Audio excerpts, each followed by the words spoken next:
जय हिंद साथियों, मैं अनिल कुमार फिर से अपने यूट्यूब चैनल में आप लोगों का स्वागत करता हूं। दोस्तों, आज के सेशन का मेरा जो टॉपिक है वो आपको क्वेश्चन बैंक सॉल्यूशन है, जिसमें हम लोग क्या करेंगे कि 2014 में बिहार बोर्ड के द्वारा जो हिस्ट्री का एग्जाम हुआ था उस क्वेश्चन का हम लोग एनालिसिस करेंगे। तो इससे पहले भी इसके एक क्लास जो है वो आपको हो चुकी है, जिसमें हम लोग 1 से लेकर 20 तक के प्रश्नों का एनालिसिस किए थे। आज हम लोग क्या करेंगे कि आपको 21 से लेकर 40 तक के प्रश्नों का एनालिसिस करेंगे। तो चलिए साथियों, आज के इस सेशन को शुरू करते हैं। तो देखिए, आज के सेशन का जो मेरा पहला प्रश्न है, 21 नंबर प्रश्न, वो क्या कह रहा है, इस पे हम लोग बात करते हैं। देखिए, कह रहा है कि पानीपत का प्रथम युद्ध जो है वो आपको किस वर्ष हुआ था। देखिए, ऑप्शन ए दे रहा है 1509, 1526, 1556 और उसके बाद 1761। तो इसका जो सही आंसर हो जाएगा ना, वो हो जाएगा आपको 1526, क्योंकि पानीपत का प्रथम युद्ध पूछ रहा है, ठीक है ना। फिर यही हिस्से में पूछ दिया जाए कि पानीपत का दूसरा युद्ध, तो वो आपको 1556 में। पानीपत का जो तीसरा युद्ध है वो आपको 1761 में। तो यहाँ से एक प्रश्न है कि पानीपत का जो पहला युद्ध हुआ था वो किसके बीच हुआ था। तो साथियों, पानीपत का जो पहला युद्ध हुआ था ना, वो आपको बाबर और आपको इब्राहिम लोदी के बीच हुआ था। और इसी युद्ध को जीतने के बाद क्या होता है कि बाबर जो होता है वो आपको भारत में मुगल वंश की क्या करता है कि आपको स्थापना करता है, ठीक है ना। उसके बाद है पानीपत का दूसरा युद्ध, जो कि आपको कब हुआ था। तो ये आपको 1556 में, 5 नवंबर 1556 को किसके बीच हुआ था। इसमें एक तरफ जो था वो आपको अकबर था और दूसरे तरफ जो था वो आपको हेमू था। हेमू कहने का मतलब हुआ हेमचंद्र विक्रमादित्य, जो दिल्ली की गद्दी पर बैठने वाला अंतिम हिंदू क्या था कि आपको शासक था। उसके बाद है पानीपत का तीसरा युद्ध, जो कि आपको अफगानों और मराठों के बीच हुआ था। तो यहाँ से ये भी आपसे पूछे जाएंगे कि पानीपत के जो तीसरा युद्ध हुआ था उसमें किसकी जीत होती है। तो साथियों, पानीपत के जो तीसरे युद्ध होते हैं उसमें आपको अफगानों का जीत होता है, दूसरे युद्ध में अकबर का जीत होता है और पहले युद्ध में जो होता है वो आपको बाबर का जीत होता है, ठीक है ना। तो यहाँ से फिर एक बात आएगी क्या कि ये जो पानीपत का युद्ध भूमि है वो आपको है कहाँ, ये भी तो पूछा जाएगा। तो साथियों, पानीपत का जो युद्ध भूमि है ना वो आपको हरियाणा में। तो कभी कभी प्रश्न पूछ लिया जाएगा कि बताइए कि हरियाणा में कौन कौन से युद्ध भूमि है। तो देखिए, हरियाणा में जैसे आपको पानीपत हो गया, इसके अलावा आपको कुरुक्षेत्र हो गया, कुरुक्षेत्र के अलावा जो है आपको तराइन, क्या है, तराइन। ये सभी युद्ध भूमि जो है वो आपको कहाँ है, तो कहेंगे कि ये सभी युद्ध भूमि जो है वो आपको हरियाणा में है। तो ये जो 21 नंबर प्रश्न है, इसका सही आंसर जो हो जाएगा वो आपको बी हो जाएगा। तो उम्मीद है कि आपको ये सारे चीज समझ में आ गए होंगे। चलिए, अब हम चलते हैं 22 नंबर प्रश्न में। 22 नंबर प्रश्न क्या कर रहा है, इस पे चर्चा करते हैं। देखिए, कड़ा कि दामिनी कोह क्या था। ऑप्शन ए देखिए, कड़ा, भूभाग, उपाधि, तलवार, इनमें से कोई नहीं। तो साथियों, दामिनी कोह जो था ना वो आपको एक भूभाग था। तो ऑप्शन नंबर ए जो है इसका सही हो जाएगा। चलिए, अब चलते हैं 23 में। क्या कह रहे हैं, देखिए, कह रहा है कि अस्थायी बंदोबस्त संबंधित है किससे।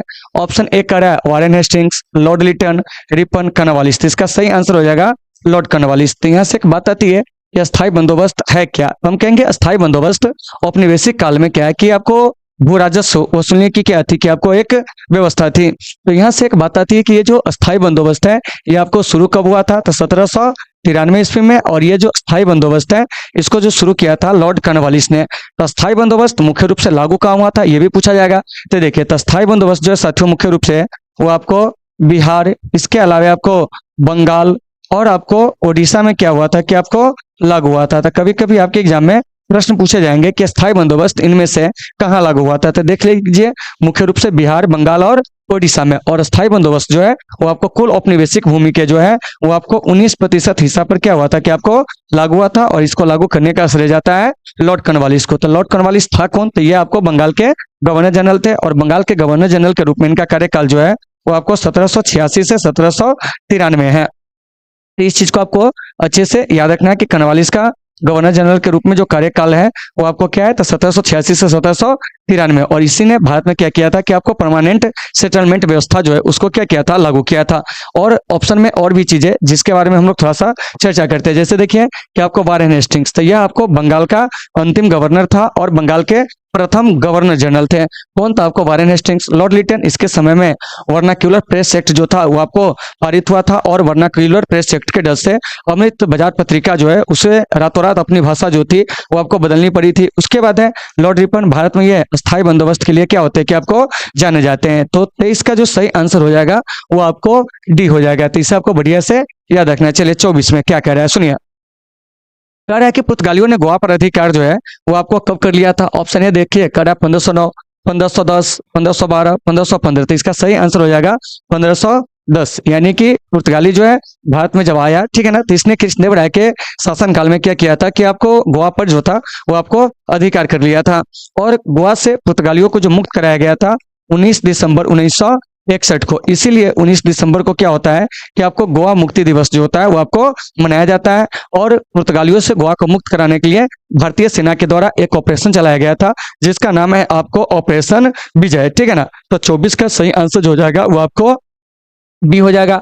और एक चीज और याद रखिएगा कि ये जो पुर्तगाली है, ठीक है ना, तो पुर्तगालियों में जो सबसे पहले आया था भारत, ठीक है ना, आपको समुद्री मार्ग से, उसका नाम है आपको क्या, तो वह है आपको ये वास्को डी गामा, जो आपको यूरोप से भारत आने के लिए समुद्री मार्ग की क्या किया था कि आपको खोज किया था। और वास्को डी गामा केरल के कालीकट तट पर पहुंचा था जहां इसका भव्य स्वागत जो है वो आपको राजा जामोरिन के द्वारा जो था वो आपको किया गया था। तो साथियों इन सभी चीजों को आपको अच्छे से देख लेना है। तो 24 का सही आंसर जो हो जाएगा 1510 यानी कि ऑप्शन नंबर बी। चलिए आगे 25 में देखिए, कह रहा है कि बंगाल विभाजन की घोषणा जो है वो आपको किस वर्ष हुई, यही प्रश्न पूछा जा रहा है।